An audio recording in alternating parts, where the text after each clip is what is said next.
Nós vamos falar de saúde agora e sobre um assunto muito importante e que precisa ser debatido sempre, principalmente em crianças e adolescentes, mas em todos nós. Um estudo recente do Ministério da Saúde revela que nos próximos anos, cerca de 15% da população brasileira pode sofrer de depressão, ao menos uma vez ao longo da vida.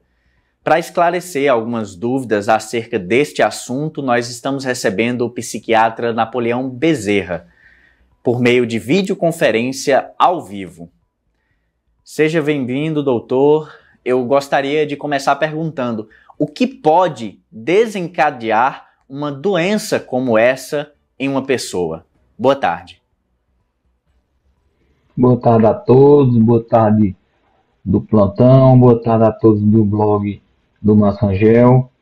O processo de adoecimento, né, a tentativa, você atentar contra a sua própria vida, suicídio, é um processo de adoecimento. Isso não acontece de forma imediata, é raro isso acontecer de forma imediata, mas isso ele vai acontecendo por um processo de doença, por um processo de esgotamento, por um processo de sobrecarga, né, neuronal, neurobiológica, né, a pessoa começa a apresentar quadros depressivos, começa a apresentar sintomas recorrentes, né, mas tem tratamento, tem solução, a gente precisa buscar ajuda, né, esse caso específico de Odilon, né, eu não sei como era que ele vinha se apresentando, qual era o quadro que ele vinha sofrendo, né, mas ninguém suicida sem apresentar um processo de sofrimento. Mas se vocês que estão nos ouvindo e nos assistindo, né, que apresenta angústia, desmotivação ou falta de entusiasmo, busquem ajuda. É uma doença como qualquer outra, tem tratamento e tem solução. Os principais indícios dessa doença, o que uma pessoa vítima dessa doença apresenta? Porque, na verdade, para você chegar a um fato como esse ocorrido com o Odilon, é um processo de longa data, como eu já tinha relatado anteriormente. Né? Mas é importante nós estarmos atentos, né, aos sinais de falta de entusiasmo ou falta de prazer com as coisas da vida cotidiana, apatia, né, usar uma expressão bem popular, um desânimo, uma fadiga que não vai embora, uma tristeza que não se resolve, né, sempre sintomas progressivos, persistentes e recorrentes. Era como aquele menino que gostava de jogar futebol, ele passa a não querer mais jogar, aquela menina que gostava de estar bem maquiada, bem arrumada e passa a ter descuidado com a aparência, descuidado com a saúde, né? Redução da produtividade, queda de rendimento escolar, né? Prejuízo no social, fica isolada. Né? Então, esses sinais são sinais importantes, né? Sinais de alarme, que todos fiquem atentos, quem tem familiares ou algum amigo, algum conhecido que apresenta um processo desse, né? É doença, tem tratamento, tem solução. Né, a saúde mental tem muito isso, né, tem muito estigma, tem muito preconceito e tem muitos receios. A gente precisa buscar quebrar esses estigmas, precisa buscar quebrar esses preconceitos e sempre acolher. Ninguém fica triste porque quer, ninguém fica deprimido porque quer, né, a gente simplesmente sofre, simplesmente sente, mas busque ajuda e, principal, uma ferramenta extremamente importante: acolhimento familiar. Quem está em sofrimento precisa de acolhimento familiar, acolhimento das pessoas que nós gostamos.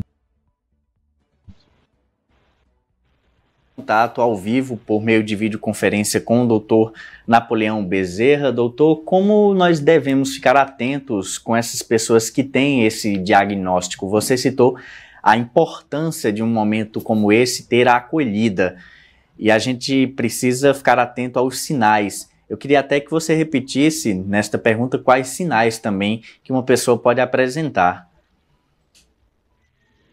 Sim, depressão é uma doença, né, catalogada, né, em todas as diretrizes de saúde. Né. É importante, gente, por favor, ninguém fica deprimido porque quer, ninguém fica triste porque quer, ninguém reduz entusiasmo porque quer. A pessoa simplesmente sente e simplesmente sofre. É importante a gente ter a percepção de quando uma pessoa está triste e quando uma pessoa apresenta uma doença depressiva.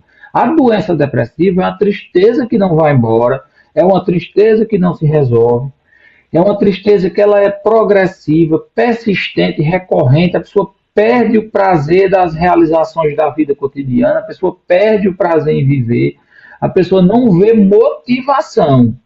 Então é importante estar atento a isso, mas esses sintomas, claro que as pessoas podem ficar tristes por decepções, por frustrações, isso é comum, são emoções humanas. Mas quando é processo de doença, é um quadro que é persistente, é um quadro que é recorrente, né? Nós perdemos o controle das nossas emoções, aí a gente precisa de suporte familiar, de acolhimento, de entendimento e de buscar ajuda da saúde mental, seja com psiquiatra, seja com psicólogo. Na grande maioria das vezes precisa dos dois, né? A terapia não anula a consulta e o segmento terapêutico da consulta, e nem a consulta anula o segmento terapêutico da psicoterapia. Tem que estar combinado tudo isso com acolhimento familiar, com atividade física, com mudança da rotina e com mudança do estilo de vida, que tem solução e tem tratamento. Você citou, doutor, na sua fala inicial, que ainda existe preconceito, né? Por que ainda existe tanto preconceito com a saúde mental? É a única doença que as pessoas têm receio, preconceito e estigma em ir. Por exemplo, se você tiver um problema cardiológico, ninguém tem, pelo contrário, as pessoas têm pressa e têm urgência de um cardiologista porque está com medo de ter algum problema no coração. Se tiver algum problema oftalmológico, né, redução da acuidade visual, não está enxergando bem, por N fatores, vai tranquilamente no oftalmologista. Se a pessoa tiver com dor na coluna, vai no ortopedista tranquilamente. Mas se a pessoa tiver deprimida, ansiosa e sem dormir, ela tem receio, ela tem preconceito, seja a própria pessoa e seja o entorno familiar, social de forma geral. Mas é uma doença como qualquer outra, eu bato muito nessa tecla. Ninguém pode perder a vida por algo que tem solução, ninguém pode perder a qualidade de vida, ninguém pode ficar sem motivação por algo que tem tratamento e tem solução por preconceito, por estigma, que achar que só quem vai no psiquiatra, quem está sem sanidade mental, ou que é louco, ou que vai passar algum remédio que vai dopar, ou que vai ficar dependente. As medicações são modernas, né? E quem tem indicação de medicação, nem todo mundo tem indicação de medicação, tem pessoas que fazem só a escuta e tem a indicação do segmento de terapia com psicólogo, e mesmo assim as medicações são modernas. A intenção da saúde mental não é deixar ninguém dependente de medicação e nem dependente de remédio, é justamente buscar qualidade de vida, buscar bem-estar, que aquela pessoa retoma as suas atividades, a sua funcionalidade e o prazer em viver e se relacionar com as pessoas. Mas é a única especialidade médica que as pessoas têm receio, preconceito e estigma de ir, por isso que a gente precisa quebrar esses estigmas, a gente precisa quebrar esse preconceito, que saúde mental ela é importante e é a principal, a mola mestra humana. Se a mente não estiver boa, nada flui. Doutor, para a gente encerrar, a gente vai entrar daqui a alguns dias no setembro e muitas campanhas vão acontecer, principalmente relacionadas ao Setembro Amarelo. Algumas pessoas, inclusive, aqui na nossa transmissão, estão até perguntando como buscar ajuda, onde buscar ajuda. Eu queria que a gente finalizasse a nossa entrevista com essas respostas. O buscar ajuda primeiro, identificar os sinais de alarme. No caso do SUS, a pessoa tem que buscar, né, toda a porta de entrada do SUS é o posto de saúde, né, e o posto de saúde vai direcionar para o CAPS ou para os ambulatórios de saúde mental, né, ou buscar, se a pessoa puder, via particular também.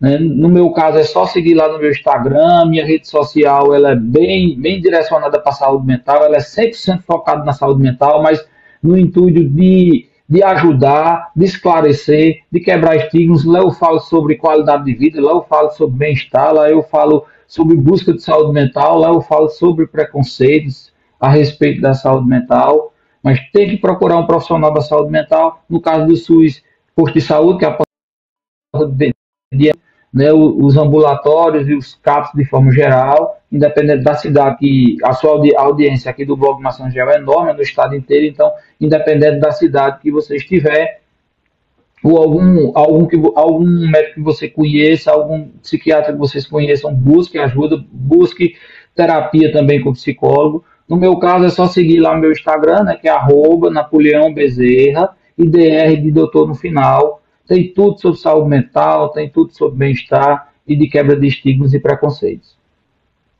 Doutor, muito valiosa a sua participação no nosso programa hoje. Agradeço pela sua disponibilidade, pelos esclarecimentos.